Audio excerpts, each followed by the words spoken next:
Muy buenas noches, señorita, joven, señora, señor. Bienvenidos a un programa más de Puertas Abiertas, como todos los jueves, 8 de la noche, por el canal de la Casa de la Constitución. Un canal joven, un canal transparente, un canal independiente que está al servicio de toda la comunidad, sin ninguna bandera, sin ningún tipo de polo. Más bien, si usted es actor social, tiene una organización juvenil o social, o una ONG, o tiene una muy buena iniciativa, no duden en comunicarse con nosotros. O puede buscarme a través del Facebook con mi nombre, con Ludwig Pulgar, para de repente poder, para que nos haga una propuesta para poder hacer una entrevista totalmente libre. No disculpen, televidentes, hemos tenido unos pequeños errores en la parte técnica. Pero bueno, seguimos con el programa. Como les estaba mencionando, vamos a sortear 2 libros. Pueden inscribirse a través del correo que aparece en el canal, en la página mismo, en la página de la Casa de la Constitución. Ahí pueden ingresar sus datos con su correo y en la ciudad de la que nos están viendo. Tenemos 2 libros. Uno que es Los años de la lucha y la fuerza democrática. Y yo lo estoy leyendo, me parece un muy buen libro, en la cual se habla pues, ¿no? de cómo fue el tema del golpe de Estado y cómo los actores sociales, los políticos de ese momento lucharon contra el autoritarismo de Fujimori. Y también se habla de la fuerza democrática, un grupo de grandes personajes que se formó para potenciar nuestra política y mejorar esa política que estaba o que estuvo en un momento pues en la época de Fujimori bastante apagada, o mejor dicho, bastante bloqueada. Yo creo que eso sería el término. Y tenemos otro libro más que es El sistema democrático constitucional peruano en la era de la globalización y los derechos humanos. Ambos libros son del doctor Alberto Borea Odría, que nos ha facilitado con el fin de que ustedes se sigan informando. El libro lo vamos a estar sorteando el próximo jueves, que sería jueves 13. Para ese día ya pueden ir inscribiéndose y al final del día jueves vamos a tener a los ganadores del libro. Quería aprovechar también para mencionar de que el tema de la inclusión social no solamente pasa por darle facilidades a las personas de escasos recursos, digamos los sectores D, E, sino también darle espacios a la lengua, en este caso que es una lengua bastante peruana, naturalmente oriunda del Perú, que es el quechua. En los últimos días se ha podido ver, o se ha escuchado más que todo, a través de la radio, hay una cantante, una adolescente de 14 años, que es Renata. Ella canta en quechua, canta canciones de Michael Jackson en quechua, tiene canciones también de los Beatles, pero todo en quechua, y tiene una voz hermosa. A ella le vamos a programar para que esté en un próximo programa de Puertas Abiertas, para que nos pueda cantar con esa melodiosa voz. Y estén seguros de que se van a sentir orgullosos de nuestro idioma, que es tan lindo, o sea, se escucha muy bien. Y más cuando escuchas la voz de un adolescente con bastante talento. También quería hacer mención de que el día de hoy vamos a tener como invitado, vamos a tener una conversación vía Skype con el analista político Luis Benavente, o Lucho Benavente, como los conocemos sus amigos, la cual va a poder estar analizando la perspectiva de cada candidato, desde Keiko Fujimori, PPK, Alan García, Alejandro Toledo, el precandidato Daniel Urresti, y por ahí si usted tiene algún candidato que le gustaría, digamos, saber, digamos, conocer un poco más desde el punto de vista de un conocido en la materia, que es Lucho Benavente, lo puede hacer, no dude, puede escribirnos para hacer una pregunta. ¿no? Vamos a analizar también cuáles serían las ventajas, las desventajas, el análisis FODA, como dice, las fortalezas, las oportunidades, las debilidades, las amenazas de esos candidatos.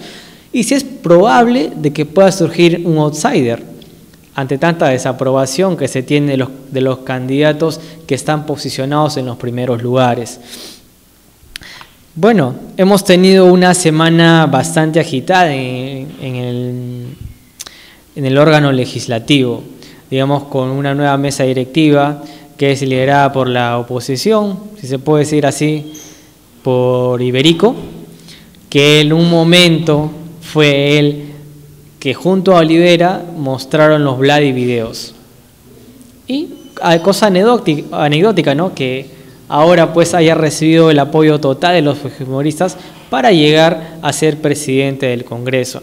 Esperamos que haga una buena labor. Por el momento se ha escuchado de que las mesas directivas se van a mantener, las comisiones, perdón, se van a mantener tal y como estaban. Solamente va a haber algunos cambios en el tema, creo que es en la Comisión de Constitución y Reglamento. Pero bueno, así es la democracia. Muchas veces por la democracia se ha llegado al autoritarismo. Fue el caso de Hitler, fue el caso de Mussolini, hasta incluso acá en el Perú. Por la democracia, Alberto Fujimori llegó a ser presidente y ya conocemos toda esta historia de que llegó a ser uno de los autoritarios, dictadores más polémicos que ha tenido nuestra historia política. Un expresidente que está en cárcel, que tiene una hija, Keiko Fujimori, política también ella, que está posicionada en los primeros lugares, pero que tiene un fuerte rechazo por todo lo que ha venido, lo que ha hecho su padre, y por no demostrar un deslinde, no desmarcarse, digamos, del manto de su padre. No, nunca ha hecho un deslinde, nunca, digamos, ha pedido una disculpa, ha sacado fuera del partido a los congresistas, a los exministros que han estado en el gobierno fujimorista. Nunca se ha desmarcado de ellos, los ha mantenido. Entonces digamos que no hay una renovación, en esos cuadros. Además de decir de que cuando Alberto Fujimori, pues ya se conocían los malos manejos que venía haciendo en el gobierno, ella era mayor de edad y nunca, digamos, salió a criticar a su padre o, digamos, a salirse de esta situación. Es más, la permitió. Entonces, decir de que qué culpa tiene Keiko Fujimori de que su padre haya hecho eso, no lo sé. A mi parecer, tampoco decir que Keiko Fujimori es Alberto Fujimori, ¿no? Pero nunca desmarcó de su padre. Y la gente que trabajó con su padre está trabajando con ella en campaña. Es más, ella no tiene un trabajo conocido. Los mismos congresistas de Fuerza Popular dijeron de que ella trabaja en el partido político, o sea, haciendo representación del partido. Pero si una persona no trabaja ahora, no sé si trabajará para los peruanos.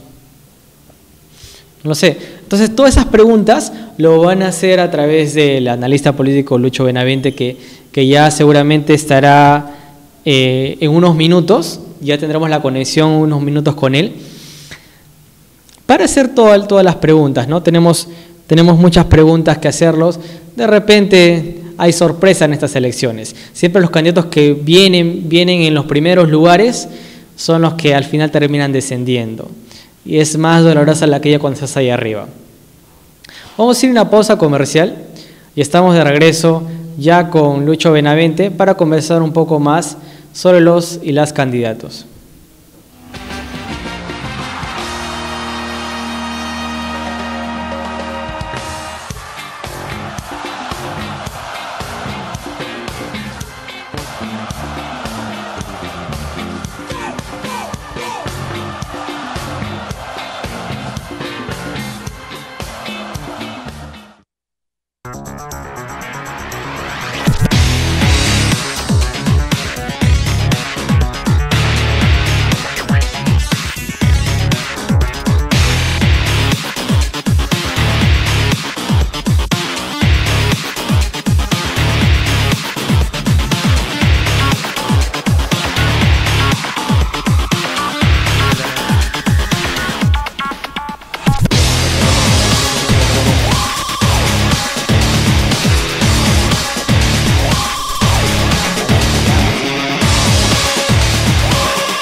Bien, como lo habíamos prometido, ya tenemos en vivo, vía Skype.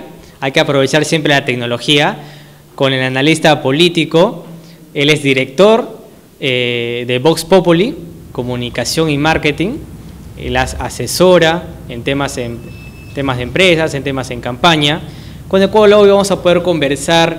Va a hacer un análisis sobre los y las candidatos o candidatas.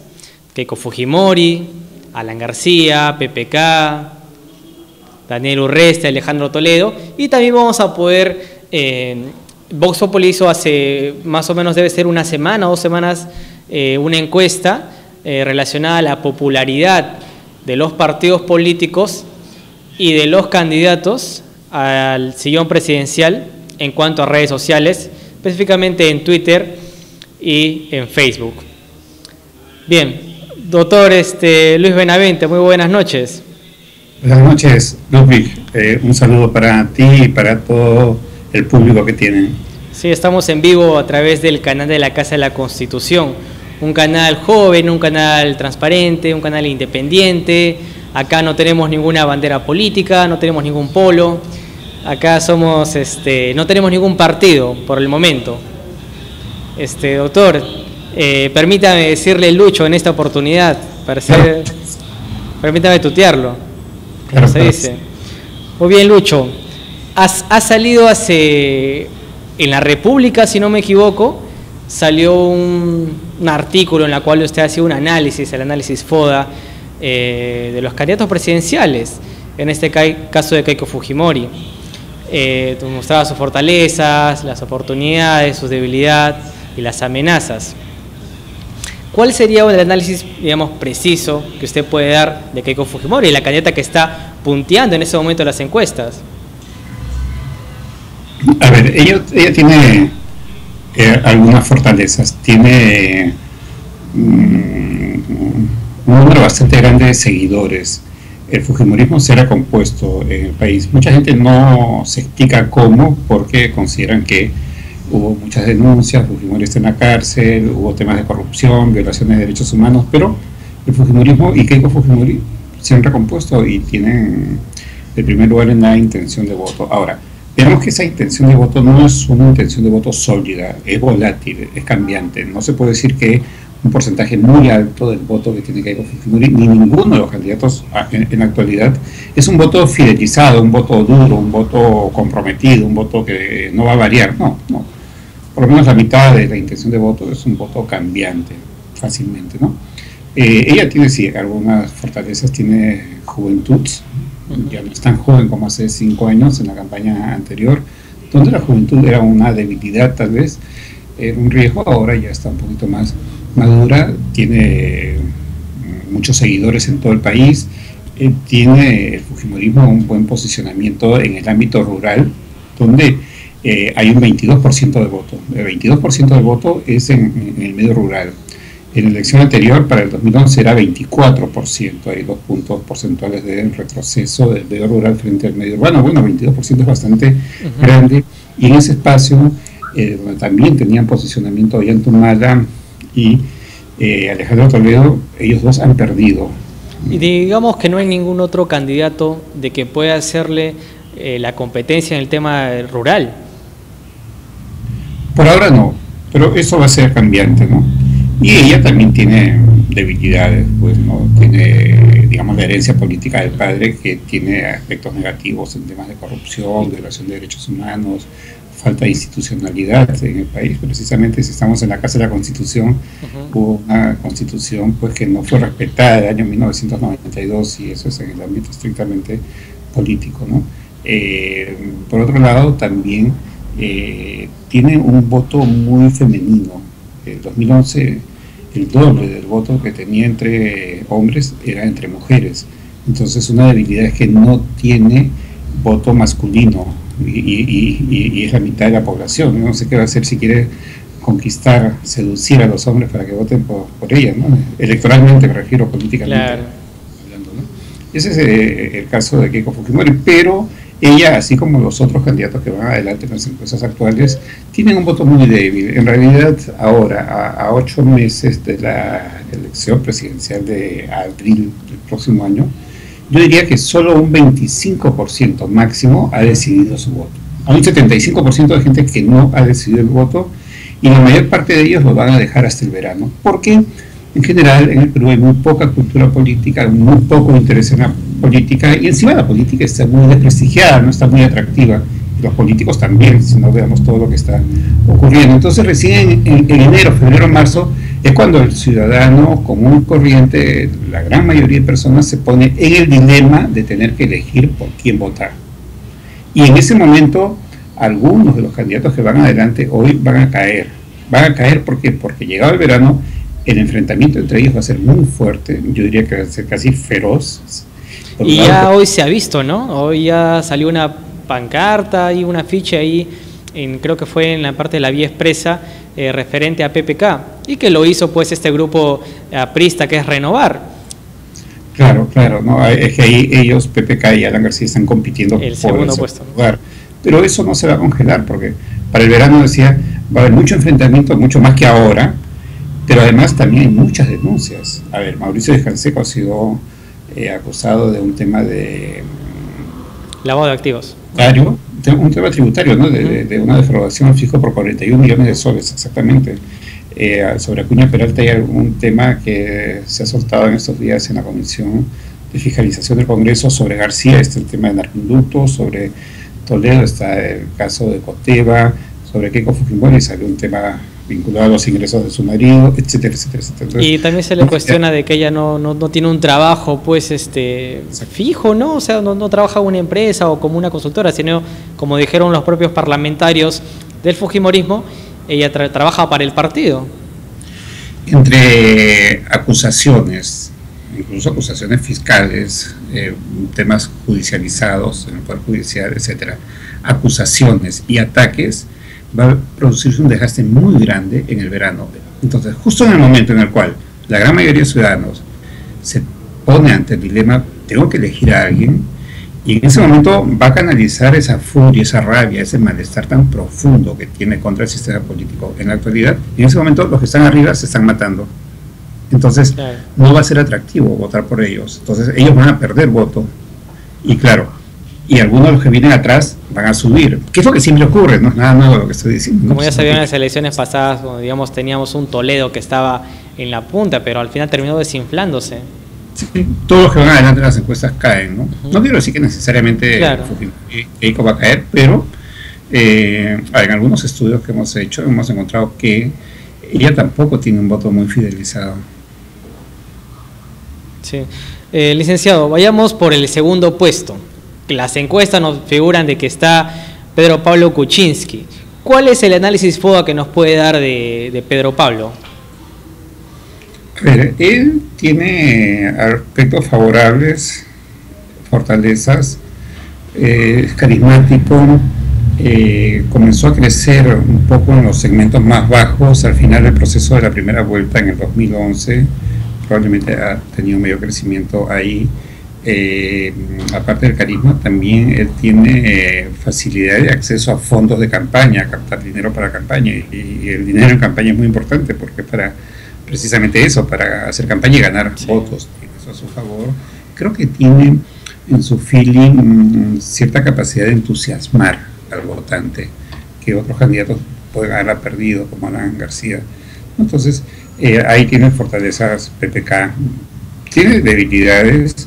Para muchos la edad es una debilidad. Yo no creo que la edad sea una debilidad. En América Latina tenemos casos como Caldera en Venezuela, Balaguer o Mujica en Uruguay también, ¿no? Ana, el mismo Mujica en Uruguay, Paz Censoro en Bolivia, y otros gobernantes que han sido elegidos encima de los 80 años, mayores que PPK. Yo PPK lo veo bien de salud, ¿no? Y no creo que sea un problema, pero sus opositores van a ver eso como un problema. El tema de su vinculación con los grupos de poder económico es otro tema que lo puede afectar, es un tema de la nacionalidad americana, que no quedó clara la vez pasada, que no quedó claro el hecho de que devolvió el pasaporte, pero la nacionalidad no la había devuelto en ningún momento. En fin, va a ser eso de la nacionalidad de Pedro Pablo influye bastante, digamos, al momento de elegir de los peruanos, o no es tan importante para los peruanos. Va a ser utilizado por los adversarios, pero no creo que sea tan importante. El año 90 la gente pensaba que, hablo de la gran mayoría de gente sin mucha educación, sin mucha cultura política, que entraba Fujimori y con eso entraban los japoneses y el Perú iba a estar como Japón. Mucha tecnología y un gran desarrollo. No fue así.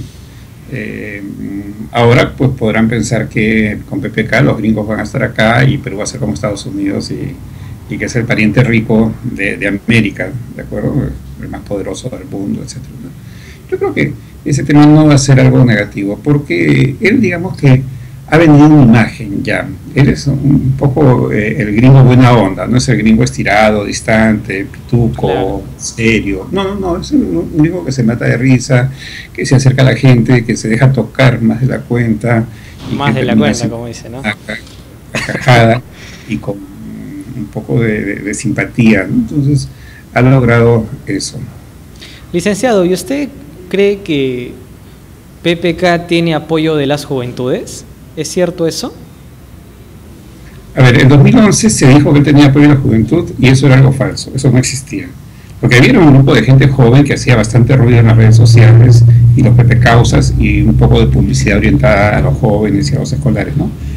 Pero la única manera de saber qué sector social está con un candidato es en las encuestas preelectorales, no hay otra forma.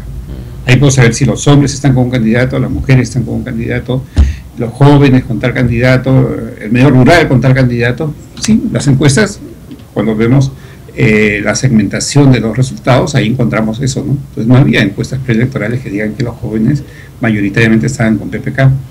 Pero eso se repetió hasta el cansancio y todo el mundo lo cree, pero es falso, no existe eso. ¿Y qué nos dice ha habido un efecto que tanto se ha dicho que ahora habrá jóvenes que se han animado por PPK y ahora pues eso es una realidad, ¿no? Es como las mentiras, ¿no? Dicen miente que algo queda. Eso se verá más adelante en las encuestas. ¿Y qué nos dice de Alan García? Alan García, digamos, en campaña y es otra cosa, ¿no?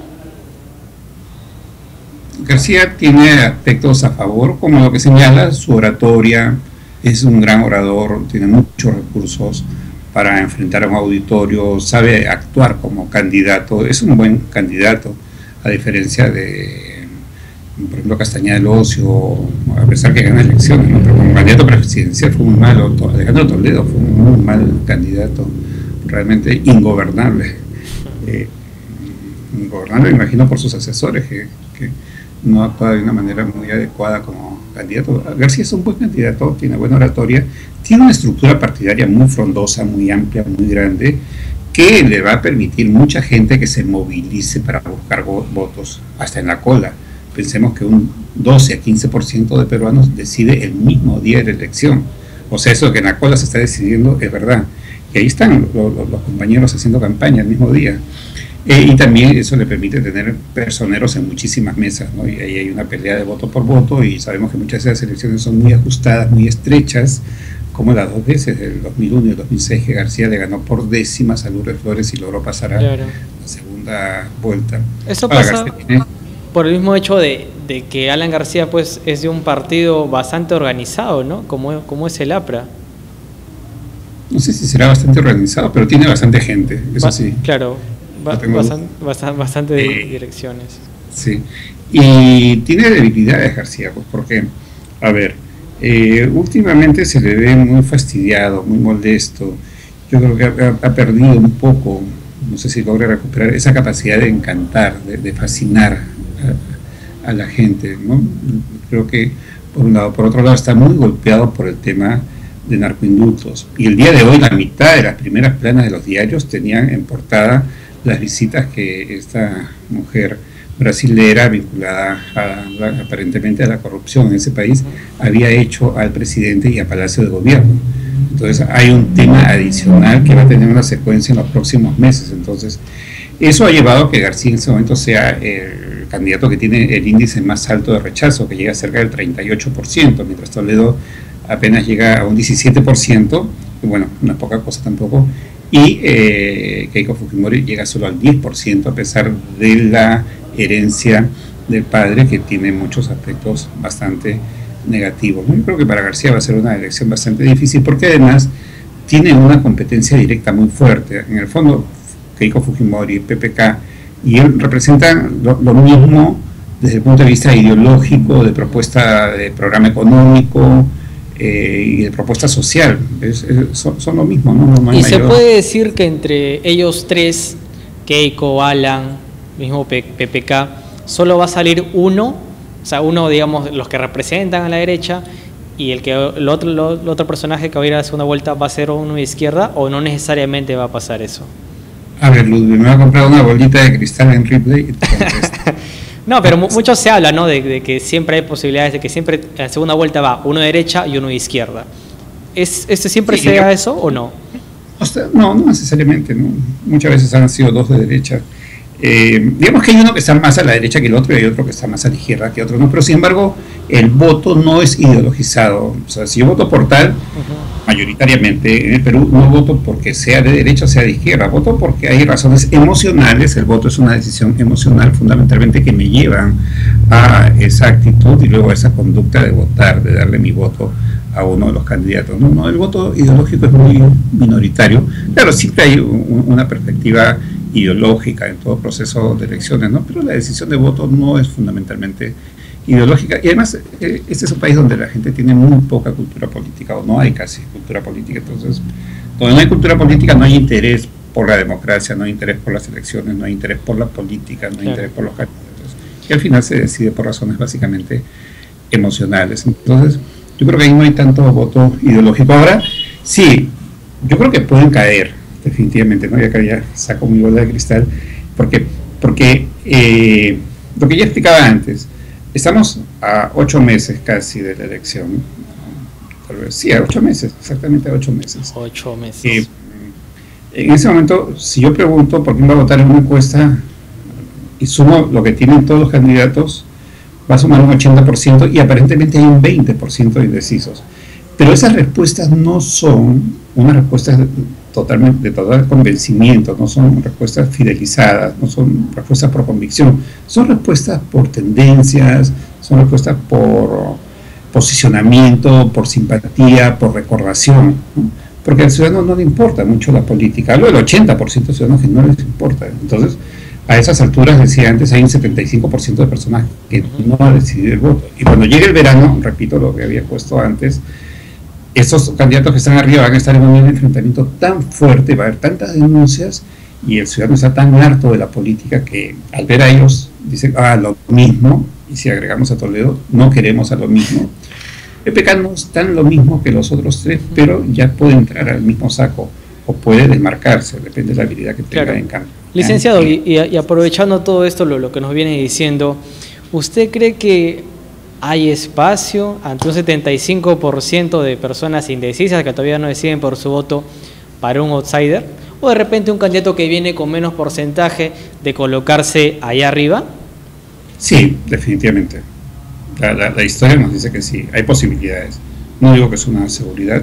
Vamos a ver cómo se dan las estrategias de campaña, cómo se desenvuelven las situaciones políticas y propiamente de campaña y antes aún de pre-campaña, ¿no? Entonces, claro, cuando caiga uno o dos de estos candidatos que van adelante, el elector va a mirar al costado a ver quiénes vienen en segunda línea. Entonces algunos de ellos pueden subir, ahí están varios, está el Pastor Lai, está Acuña, está Antero Flores Arauz, está Mauricio de Canseco, hay ahí y hasta Sergio Tejada, ¿no? Que ya, digamos que ya tiene una alianza con Democracia Directa, si no me equivoco, el partido de los fonavistas.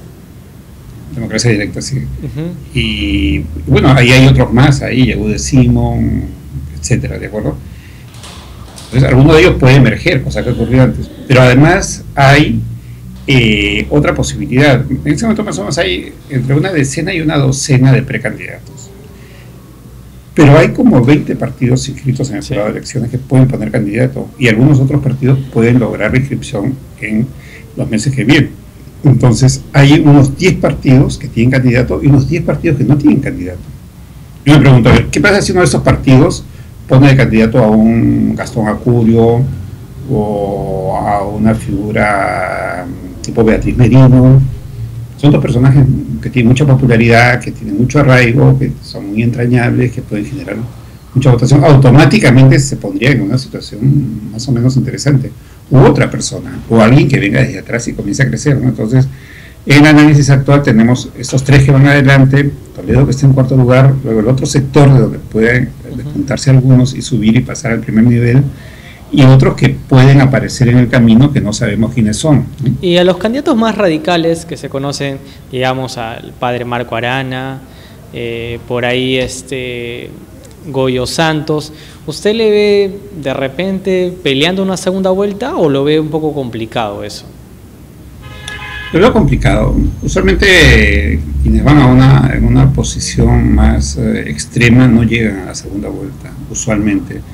El mismo caso de Ollanta es que, bueno, en 2006 sí llegó a la segunda vuelta con una posición bastante radical, pero en 2011 se desradicalizó, se desizquierdizó, se derechizó, hizo una hoja de ruta y hoy es un defensor de la economía de mercado, un gran defensor de la economía de mercado. Entonces, yo no creo que haya una situación de ese tipo. No le ve, digamos, con futuro más adelante a estos todavía precandidatos, ¿no? Como se rumorea, digamos, en la izquierda un poco más radical.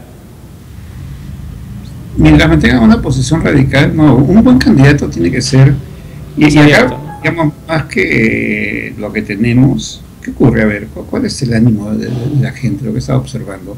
Los mismos, Dios mío, ya no, queremos un cambio.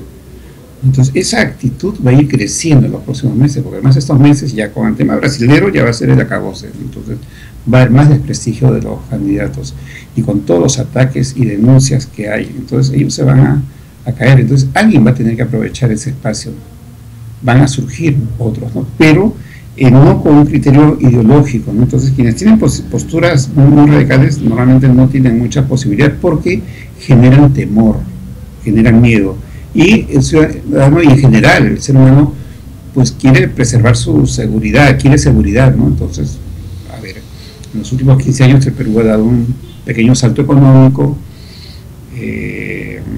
hay un bienestar relativo mayor, hay mucha pobreza y problemas estructurales muy profundos, pero digamos que hay algo más que cuidar, entonces va a ser más difícil que la gente lo ponga en riesgo. Y hablando de seguridad, Daniel Urresti como candidato, FODA. Bueno, Urresti en un momento comenzó a entusiasmar, comenzó a interesar, pero luego que pasó el tiempo y ya se había dejado el Ministerio del Interior, ha perdido el encanto que tenía. En algún momento llegó a 7-8% hace un año, cuando aún era ministro del Interior, pero ahora tiene 2%, ha perdido bastante. En campaña no sé qué puede pasar, muchos piensan que él puede tener información de inteligencia para desbaratar los planes de sus adversarios, pero ese mismo hecho, si fuera el caso, no necesariamente lo favorece, ¿no? En política electoral hay mucho de nadie sabe para quién trabaja, sí. Porque pues, tú golpeas a un adversario y cuando ese adversario cae, si fuera el caso, a pesar que tú lo hayas hecho caer, pero quien se mete es otro, claro. A ver, Castañeda en 2011 golpeaba a Toledo con que sea la prueba toxicológica. En un momento Toledo cae, pero quien se mete en ese espacio es Ollanta, no es Castañeda. Sí, entonces, aprovechó solito. El ataque para producir una caída de la imagen del adversario no es quien se beneficia necesariamente de eso, ¿no? Entonces, ese es el nadie sabe para quién trabaja electoral, que es otra situación. Sí, digamos que lo ideal en campañas así todavía sin llegar a la segunda vuelta no es recomendable ser un candidato que ataque a todo el mundo, ¿no?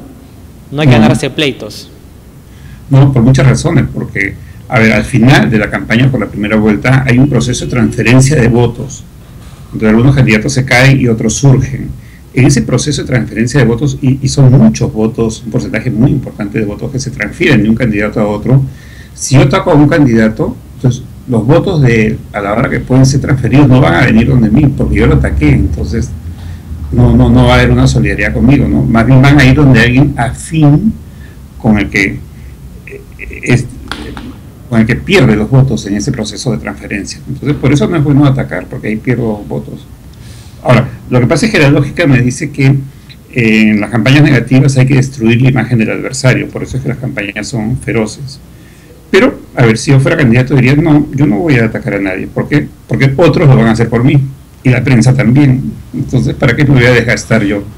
No creo que sea muy inteligente. Licenciado, me hacen una pregunta. Me dicen si es que de repente el outsider que vamos a tener vendría de la izquierda o de la derecha. No creo que venga de la derecha, ¿no? Ya tenemos todo copado.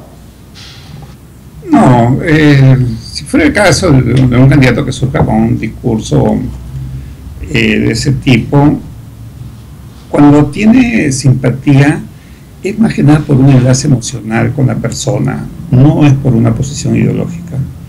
El voto ideologizado es un voto minoritario en el país. Sí, evidentemente la situación política es crítica, ¿no? Entonces, si es alguien que está muy de acuerdo con el sistema político actual, pues es alguien que no va a tener votos, pero si es alguien crítico hacia el sistema político, eso le va a beneficiar. Licenciado, y con el tema de las redes sociales, ¿usted ha visto un crecimiento de qué partido político, de qué candidato en tema de los medios de comunicación por internet, no? A ver, en Facebook, un estudio reciente que hizo Vox Populi, el primero en el ranking es César Acuña, tiene cerca de 700.000 seguidores en Facebook. Pero Facebook tiene en el Perú cerca de 15 millones de personas. El año 2011, PPK se consideró que las redes sociales, en otras palabras Facebook básicamente, habían influido notablemente en su campaña, habían originado la subida en intención de voto de PPK, y ahí era donde precisamente muchos jóvenes de niveles socioeconómicos altos y medio altos se rajaban las vestiduras y sacaban cara por PPK, y en algunos casos habían hasta comentarios racistas, y la cosa fue de un nivel de enfrentamiento muy alto. Bueno, se consideró en 2011 que las redes sociales habían tenido mucho impacto, hablando de Facebook. Y había 5 millones y medio de cuentas en verano del 2011. Ahora, en verano del 2016 va a ser cerca de 15 millones de cuentas. O sea, el efecto va a ser el triple, el acceso es mucho mayor. Y además hay cosas que se generan en las redes que tienen un efecto fuera de las redes. Por ejemplo, había el grupo Noa Keiko, Noa Humala, y el grupo Noa Keiko se generó en redes y salió a la Plaza San Martín y hizo una manifestación bastante grande contra la hija del ex presidente. Ahora, es curioso, pero en campaña también tiene un efecto muy fuerte, y en política, Twitter. A ver, en Facebook hay en ese momento unos 14 millones de cuentas en el país, y en primer lugar está Acuña con cerca de 700.000, o sea, tiene solamente el 5% del total de cuentas, ¿de acuerdo? Solo el 5%. En Twitter hay 3 millones de cuentas en el Perú, y en primer lugar está el presidente Humala con 1.200.000. O sea, tiene 40% del total de cuentas de Twitter. Mientras el primero en el ranking de Facebook tiene solo el 5% del total de cuentas de Facebook, el primero del ranking de Twitter tiene el 40% del total de cuentas en Twitter. Porque Twitter es más efectivo para la política. Este tema de dar mensajes cortos permite el desarrollo de estrategias, si se puede llamar, o tácticas de ataque-defensa. Entonces, ¿por qué? Porque los puyazos son muy importantes, lamentablemente, en la campaña. Quisiéramos una campaña más decente, más tranquila, sin menos insultos, pero los candidatos se lanzan ataques muy fuertes, y para eso es ideal Twitter. O sea, recomendar el Twitter. O sea, si yo quiero candidatear en algún momento, a que tuitear más. Sí. Y periodistas y políticos tienen preferencia por Twitter. Sí. Muy bien, licenciado. Ha sido una conversación bastante amena. Agradecerle por su tiempo, y también a la empresa, ¿no?, que usted dirige, Vox Populi. Seguramente ya nos va a traer nuevas sorpresas con otras encuestas, si nos puede adelantar algo. Ya, oportunamente vamos a darles información. Muy bien, doctor. Te agradezco mucho la invitación, te felicito a ti, a todo el equipo de personas con que están haciendo este esfuerzo, este proyecto para sacarlo adelante de comunicación digital en defensa de valores democráticos con independencia. Te doy una felicitación muy, muy franca, muy sincera, y les deseo que les vaya muy bien a ustedes y a todo el público que los esté escuchando. Muchas gracias, licenciado. Desde acá un fuerte abrazo de la Casa de la Constitución, también de su director Alberto Borea y de todo el equipo que está detrás de esto. Como siempre, tratando de ofrecer más espacio a las organizaciones sociales, a actores sociales. Todos son bienvenidos acá en la Casa de la Constitución para crear un mejor país. Muchas gracias. Un saludo especial, si me permites, para Tito Borea, que es una gran figura de la democracia. La democracia. Muchas gracias, licenciado. Un fuerte abrazo. Estamos en contacto entonces. Buenas noches. Bien, amigos, hemos llegado al final de un programa más del programa Puertas Abiertas. Como ya saben, estamos todos los jueves a las 8 de la noche. No se olviden de que pueden escribirnos, porque vamos a sortear 2 libros, que es Los años de la lucha de la fuerza democrática y El sistema democrático constitucional peruano en la era de la globalización y los derechos humanos. Que tengan todos muy buenas noches. Hasta luego.